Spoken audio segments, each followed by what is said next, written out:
la grâce du Seigneur Jésus-Christ, l'amour de Dieu et la communion du Saint-Esprit soient avec vous tous. Amen. Le texte et la lecture de l'Ancien Testament, c'est la bénédiction que nous répétons à la fin de chaque culte. L'Éternel dit à Moïse, transmets ces instructions à Aaron et à ses fils. Voici comment vous bénirez les Israélites. Vous leur direz, que l'Éternel te bénisse et te garde. Que l'Éternel fasse briller son visage sur toi et t'accorde sa grâce. Que l'Éternel se tourne vers toi et te donne la paix. C'est ainsi qu'ils mettront mon nom sur les Israélites et je les bénirai. Voici la parole du Seigneur. Veuillez vous asseoir.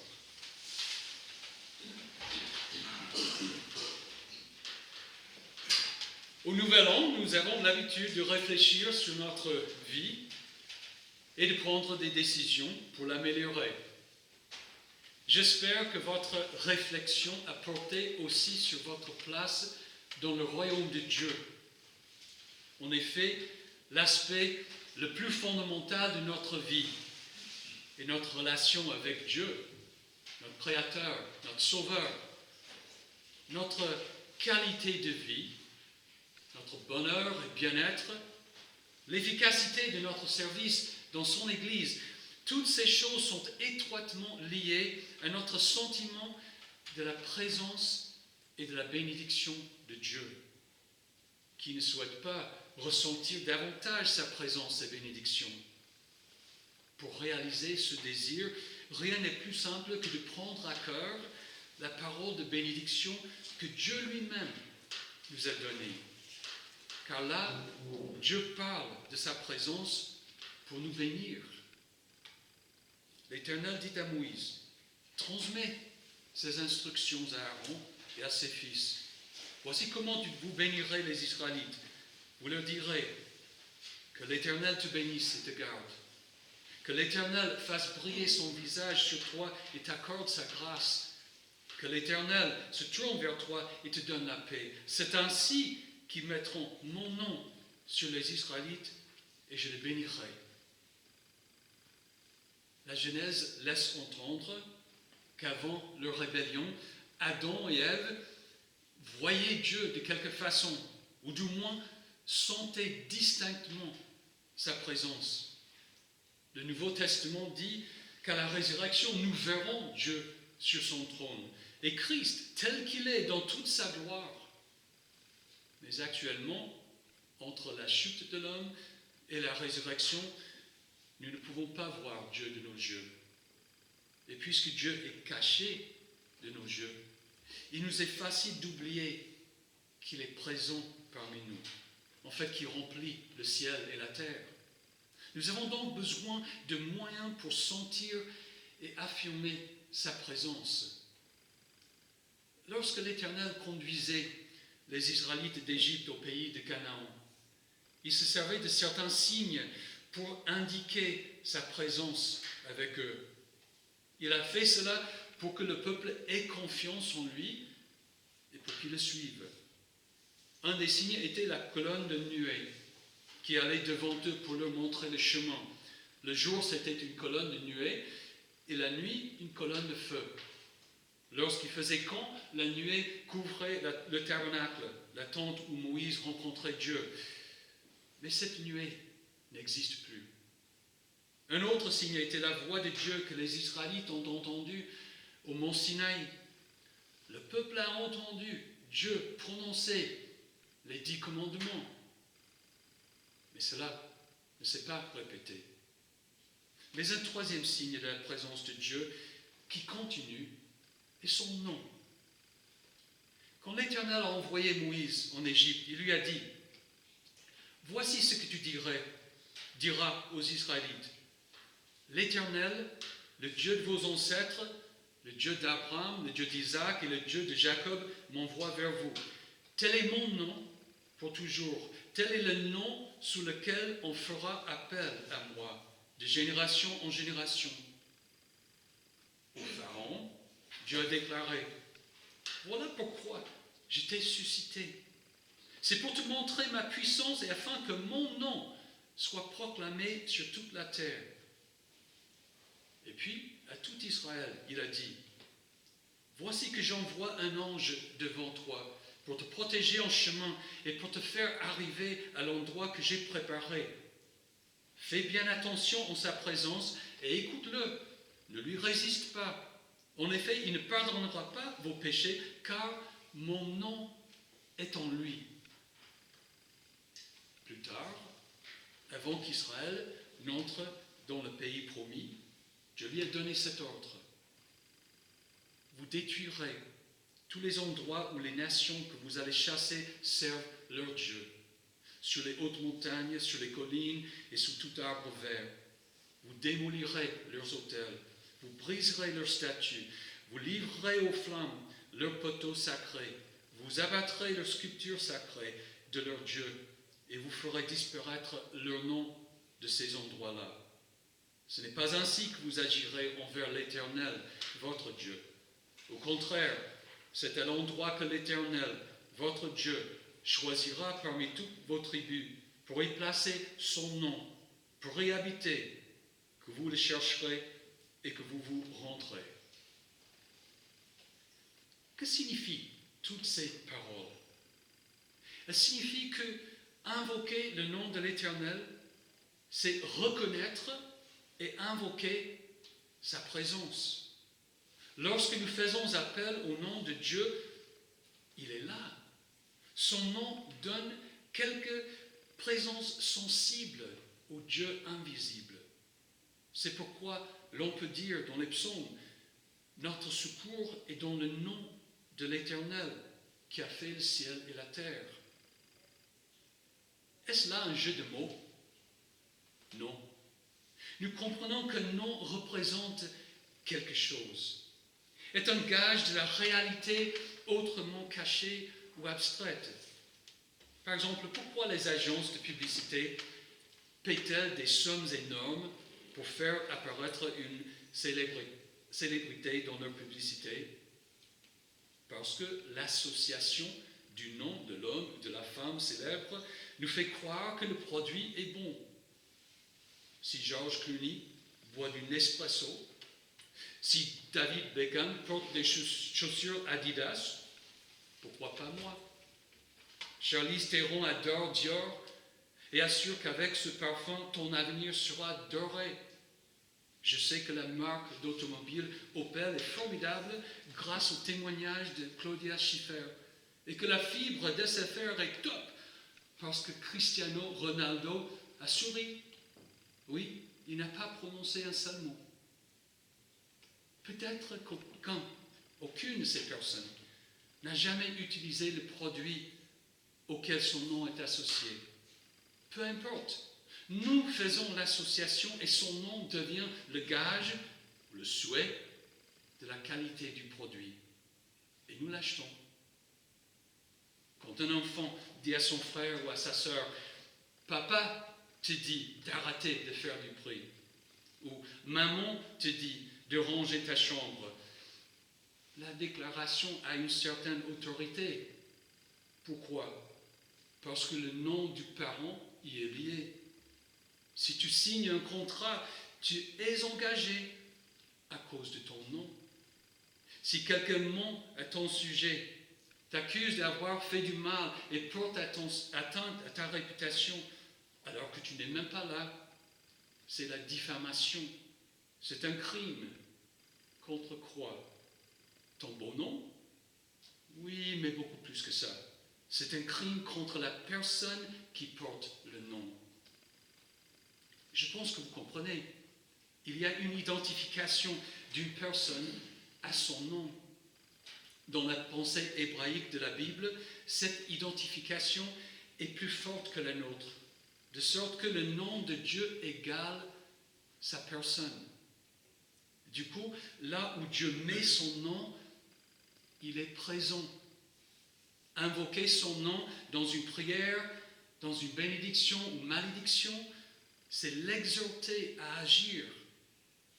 Tout comme le corps et le sang de Christ sont vraiment présents dans, sous et avec le pain et le vin du sacrement, l'Éternel est présent là où l'on évoque son nom. C'est pourquoi Jésus dit, là où deux ou trois sont rassemblés en mon nom, je suis au milieu d'eux. Si donc le nom d'une célébrité m'incite à acheter un produit, à combien plus forte raison le nom de Dieu ne doit-il pas m'inciter à croire à tout ce qu'il dit? Le fait que le nom de Dieu est inséparable de sa présence explique beaucoup de choses. Par exemple, le deuxième commandement, tu n'utiliseras pas le nom de l'Éternel, ton Dieu, en vain. Utiliser le nom de Dieu en vain, c'est l'insulter. À une certaine époque, les Juifs avaient peur d'utiliser le nom de Dieu, Yahvé, en vain, et on cessait de le prononcer. Ils utilisaient le titre Seigneur à la place, ce que nous faisons toujours. Ou bien, la signification du nom de Dieu explique pourquoi Jacob, en luttant avec l'homme qui lui a donné le nom d'Israël, lui a demandé « Révèle-moi donc ton nom ». Il répondit « Pourquoi demandes-tu mon nom ?»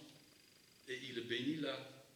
Jacob appela cet endroit Péniel, car il dit « J'ai vu face à face Dieu, j'ai vu Dieu face à face, et ma vie a été sauvée. » C'est aussi pour la même raison que Moïse avait demandé le nom de l'Éternel et que Paul, aveuglé sur la route à Damas, a demandé à l'être dont il entendait la voix « Qui es-tu, Seigneur ?» Le nom du Dieu invisible est sa façon de se faire reconnaître et d'être présent. C'est pourquoi l'Éternel dit au prêtre de faire cette bénédiction. Que l'Éternel te bénisse et te garde. Que l'Éternel fasse briller son visage sur toi et t'accorde la grâce. Que l'Éternel se tourne vers toi et te donne la paix. C'est ainsi qu'ils mettront mon nom sur les Israélites et je les bénirai. C'est ainsi que l'Éternel assurait le peuple de sa présence et de sa bénédiction.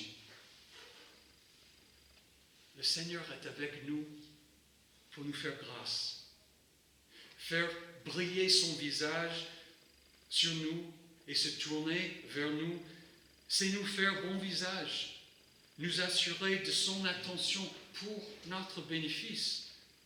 C'est un visage radieux et souriant. Si une personne te regarde d'un visage radieux et souriant, tu sais qu'elle n'est pas en colère avec toi, contre toi. Lorsqu'on est en colère contre une autre personne ou qu'on a honte d'elle, il est difficile de la regarder. Nous détournons souvent nos yeux de l'autre personne. Par sa bénédiction, le Seigneur promet de ne pas détourner ses yeux de nous, de colère et d'écœurement, mais de nous regarder d'amour. Il veut bien nous bénir et nous donner la paix, l'abondance et le bonheur. C'est pourquoi Jésus a dit, ne vous inquiétez donc pas et ne dites pas, que mangerons-nous, que boirons-nous, avec quoi habillerons-nous?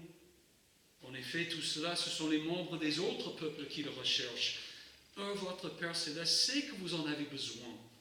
Recherchez d'abord le royaume et la justice de Dieu, et tout cela vous sera donné en plus. C'est ainsi qu'ils mettront mon nom sur les Israélites, et je les bénirai. Nous ne sommes pas des Israélites. Et cette bénédiction a été prononcée il y a très longtemps. Comment pouvons-nous savoir qu'elle est toujours valable et pour nous? Nous marquons aujourd'hui le jour de la circoncision et du nom de Jésus. Le 8e jour de sa vie, un enfant mâle juif devait être circoncis et recevoir son nom. Jésus a reçu son nom qui signifie le salut de Yahvé, ou Yahvé sauve. On l'appelait aussi Emmanuel, qui veut dire Dieu avec nous. C'est Dieu qui avait choisi ces noms, Jésus et Emmanuel. Il l'a fait pour notre bénéfice, pour que nous comprenions que Dieu Tout-Puissant est présent parmi nous. Du coup, Paul dit que Dieu était en Christ, réconciliant le monde avec lui-même. L'apôtre Jean dit que celui qui a le Fils a le Père. C'est au nom de Christ que nous avons été baptisés. Nous invoquons son nom en prière et nous l'appelons Seigneur, le titre que les Juifs réservaient à l'Éternel.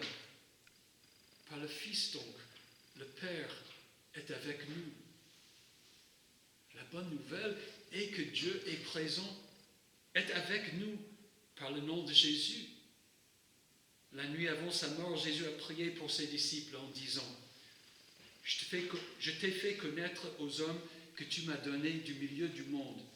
Père Saint, garde-les en ton nom, ce nom que tu m'as donné, afin qu'ils soient un comme nous. » C'est donc une grande assurance que Jésus nous dit.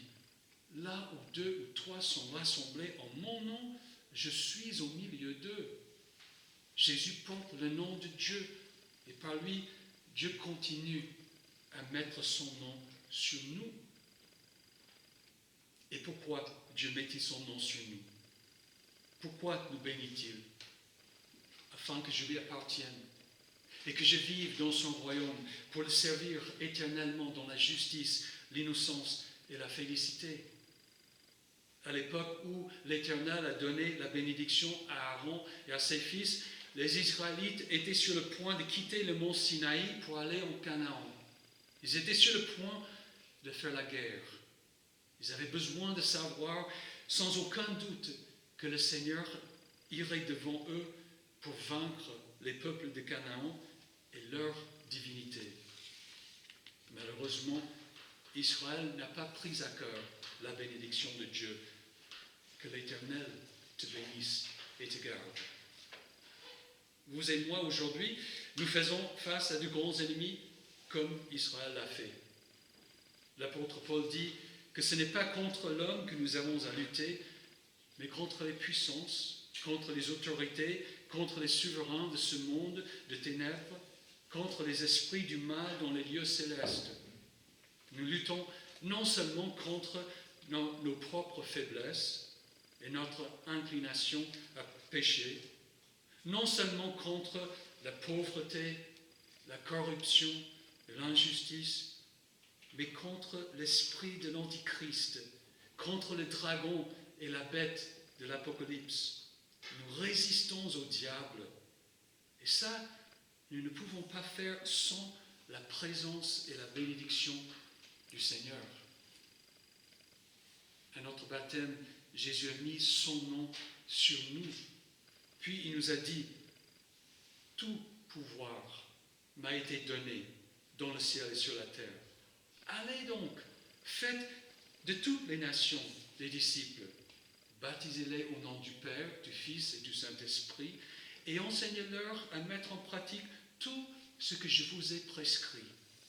Et moi, je suis avec vous tous les jours jusqu'à la fin du monde.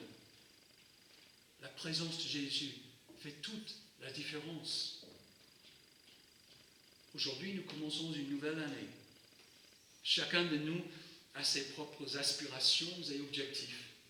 Et ensemble, en corps de Christ, nous avons des aspirations pour cette année. Il est donc impératif que Dieu mette son nom sur nous et que nous marchions devant lui avec sa bénédiction. Prenez donc à cœur cette parole. Que l'Éternel te bénisse et te garde. Que l'Éternel fasse briller son visage sur toi et t'accorde sa grâce. Que l'Éternel se tourne vers toi et te donne la paix. Amen. Et que la paix de Dieu qui dépasse tout ce que l'on peut comprendre garde votre cœur et vos pensées en Jésus-Christ pour la vie éternelle.